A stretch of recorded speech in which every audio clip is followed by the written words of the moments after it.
Complexity అంటే number of steps to be executed to run the program. So ఇప్పుడు చెప్తాను. And అది కూడా when we have given the large input. మీకు ఇది ఎగ్జాంపుల్స్ తీసుకొని చెప్తే అర్థమవుతుంది. ఫర్ ఎగ్జాంపుల్ ఒక ఫర్ లూప్ తీసుకున్నాం. సో ఈ లూప్లో ఎన్ని ఇన్స్ట్రక్షన్స్ ఆర్ ఎన్ని స్టెప్స్ ఎగ్జిక్యూట్ అవుతున్నాయి అట్ ద వర్స్ట్ కేస్. ఇప్పుడు ఇక్కడ చూసినట్టయితే మీరు ముందుగా ఐ అనేది ఇనిషియలైజ్ అవుతుంది, ఇది ఒక స్టెప్.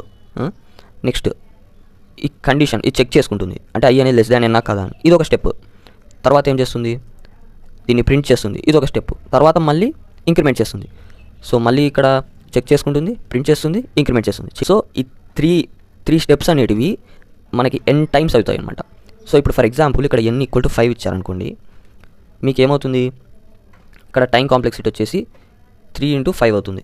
సో మనం ఎప్పుడు కూడా టైం కాంప్లెక్సిటీని బిగ్ O నోటేషన్తో ఇలా ఎక్స్ప్రెస్ చేసి ఇక్కడ ఎంత కాంప్లెక్సిటీ ఉంది అనేది ఇక్కడ రాస్తాం అనమాట. సో మనం